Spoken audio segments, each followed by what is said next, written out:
Here's This Week in WoW, the Monday version. Hey, it's Saul, and you can help support the channel by hitting the like button, subscribing for more WoW coverage, and catching me live on Twitch.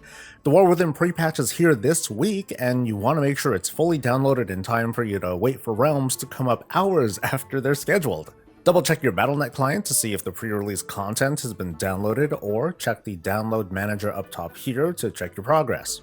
On Tuesday, I should have a little guide showcasing a list of add-ons that work on the pre-patch after testing them on the beta. I'm not going to feature all of the biggest add-ons like, is LVUI and Weak Auras going to work? Ooh, the suspense. But it should be a cool list of add-ons, including some that you might not have heard of. Stay tuned for that. Not everything's happening at once, like the pre-patch event that's going to come next week, but let's walk you through what to expect when you first log in. First off is going to be the updated character select screen. To the right is the typical list, but front and center are your favorites, and this is important for a few reasons. The most obvious is them showing up on your cam screen, and they stand there looking all pretty for you.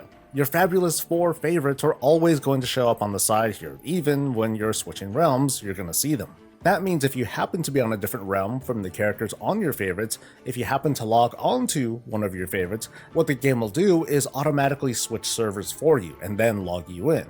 That's cool, but you want to keep something in mind. You want to make sure that for the most part, you're on the realm where your most frequently used characters or your favorite characters are. Doing this will ensure that your logins are as fast as they always are. Otherwise, if you happen to be switched on a different realm, then you're going to keep running into these extra few seconds of switching realms, and that just gets obnoxious. The rest of the functionality is pretty self-explanatory. Just mouse over your characters to see extra information, including the realm that they're on. To move folks in and out of your favorites, all you need to do is drag them up and down. The mouse wheel works when dragging in case there's a character that's way down there and you need to bring it up to the top.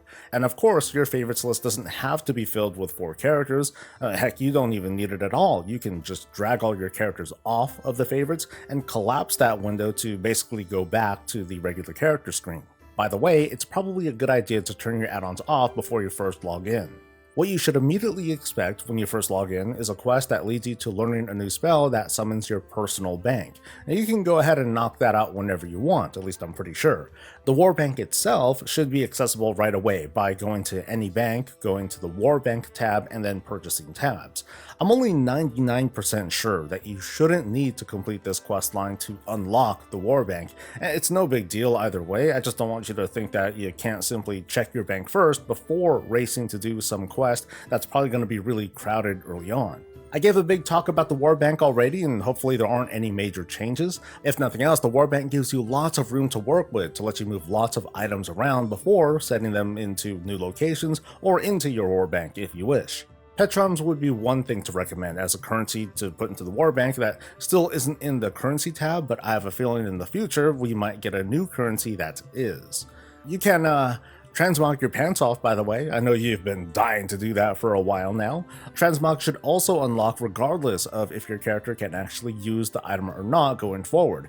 The only known exception right now is gear that is already flagged as class specific, so class gear that you'll get from like Molten Core or Tomb of Sargeras. If you have characters that have a cool appearance that they couldn't unlock due to restrictions before this patch, you'll likely need to log onto that character to unlock it. You can transfer currencies from other characters. As long as you've earned 1 of a currency on a given character, you can select it from the currencies tab and then hit the transfer button. A menu like this is going to pop up, and opening this pull down will let you view all of your characters and how much of that currency they have. Then you can take the desired amount into your current character's bag. One easy currency to practice with, time walking badges. Take a few minutes to slurp up all that precious badge stuff so you can blow it all on whatever you're missing.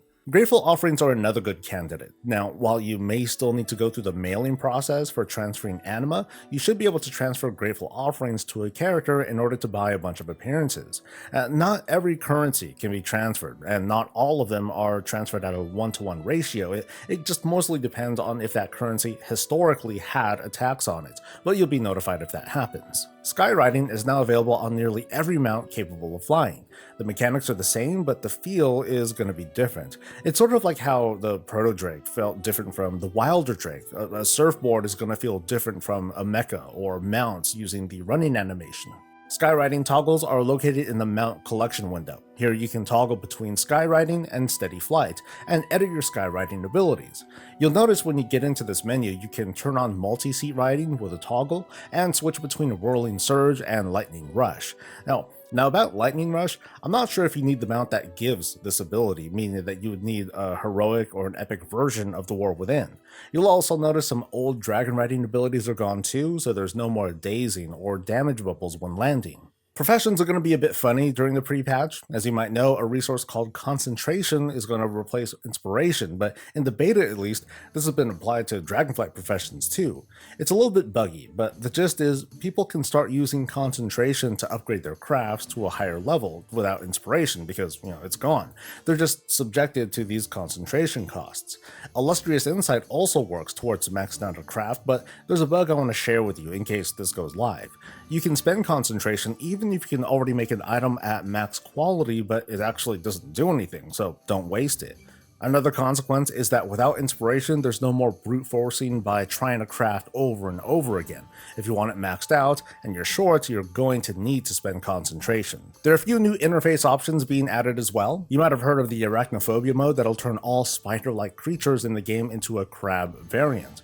There's also another very cool feature that might be in the patch, but you need to use console commands to activate it so far.